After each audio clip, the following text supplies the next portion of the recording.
Hai, Assalamualaikum warahmatullahi wabarakatuh. Untuk teman-teman sahabat UT dimanapun berada, baik dari Sabang maupun sampai Merauke, bahkan mungkin sahabat UT yang ada di luar negeri. Nah, kali ini aku mau memberikan informasi khususnya buat maba atau mahasiswa baru yang baru gabung di Universitas Terbuka.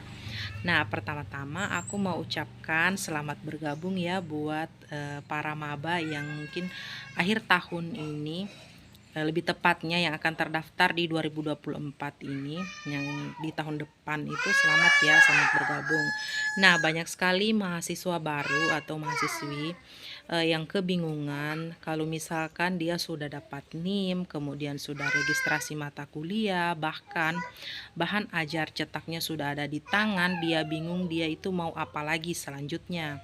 Nah, pasti banyak yang berpikir bahwa kemungkinan besar apakah ketika dia ingin mendapatkan informasi baik jadwal maupun kegiatan-kegiatan apa saja seperti OSMB maupun PKBJJ, banyak yang berpikiran memang harus ikut Pokjar. Jadi saya luruskan ya bahwa meskipun kita mendaftar mandiri melalui akun admisisia.ut.ac, maka kita tidak perlu atau tidak diwajibkan untuk ikut Pokjar, karena Pokjar itu semacam kelompok belajar saja yang pengelolanya itu tentunya perseorangan. Sedangkan kalau kita mendaftar secara mandiri, kita akan mendapatkan informasi melalui UT daerah. Jadi misalnya teman-teman mungkin terdaftar di UT Medan, maka teman-teman silahkan untuk mengikuti atau follow akun Instagram maupun akun Penspek dari UT Medan. Nah, begitupun juga misalkan teman-teman yang tergabung di UT Papua. Jadi silakan untuk mengikuti akun Instagram UT Papua maupun Penspek UT Papua. Dan juga misalkan teman-teman yang tergabung di UT Manado, jadi silakan untuk gabung ke Instagram UT Manado maupun ke akun Penspeknya. Jadi sebenarnya kuliah di Universitas Terbuka itu untuk mendapatkan informasi, selain teman-teman bisa datang secara langsung di kantor UT daerah masing-masing, yang tentunya kantor UT daerah masing-masing sudah tersebar untuk seluruh provinsi di seluruh Indonesia, bahkan ada yang sampai layanan luar negeri. Nah, jadi sebenarnya literasi informasi maupun literasi digital itu sangatlah diperlukan untuk kita miliki sebagai mahasiswa maupun mahasiswi di Universitas Terbuka. Misalkan kalau untuk literasi informasi, kita harus bisa mencari informasi secara mandiri. Jadi banyak-banyak untuk searching baik di Instagram, Facebook, bahkan YouTube, UT Radio. Itu semua sudah ada. Jadi silakan ketik pencarian bahkan di Google. Kalian bebas untuk googling untuk mencari informasi apapun yang kalian butuhkan tentang Universitas Terbuka, itu ada di sana. Jadi kalau untuk misalkan jadwal OSMB dan PKBJJ teman-teman masih bingung kapan ini diumumkan, silakan pantengin terus akun Instagram, akun Facebook atau fanspage ya, ataupun akun YouTube. Biasanya itu UT-UT daerah itu sudah memiliki Instagram, YouTube maupun fanspage. Jadi supaya teman-teman terus update dan mengetahui perkembangan terbaru mengenai jadwal maupun lokasi ujian dan lain sebagainya. So buat teman-teman, jadi tadi kita sudah bahas ya mengenai literasi informasi. Jadi teman-teman harus punya kemampuan untuk mencari informasi secara mandiri. Nah, berikutnya adalah literasi digital. Jadi kalau kita memutuskan untuk kuliah di Universitas Terbuka, khususnya yang ambil layanan SIPAS non TTM atau maupun non SIPAS tapi yang TTM-nya melalui tutonnya atau TMK. Jadi teman-teman itu harus bisa memiliki kemampuan literasi digital di mana kita mampu mengoperasikan perangkat-perangkat lunak.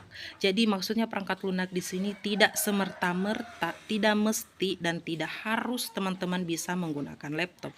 Cukup menggunakan HP Android maupun iPhone yang teman-teman punya. Karena sekarang MS Teams ataupun Microsoft itu sudah ada yang versi Android maupun yang versi iPhone. Jadi teman-teman silakan ketik di pencarian untuk mencari aplikasi di Play Store maupun App Store. Teman-teman bisa untuk mendownloadnya, dan ini sangatlah mendukung kegiatan kita di dalam perkuliahan di universitas terbuka yang tentunya kebanyakan menggunakan Microsoft Word ya.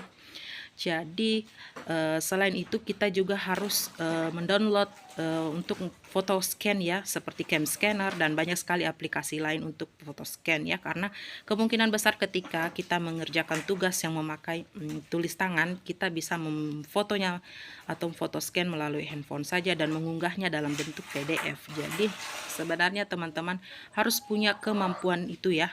Jadi kalau mau kuliah di UT harus punya kemampuan literasi informasi dan juga literasi digital.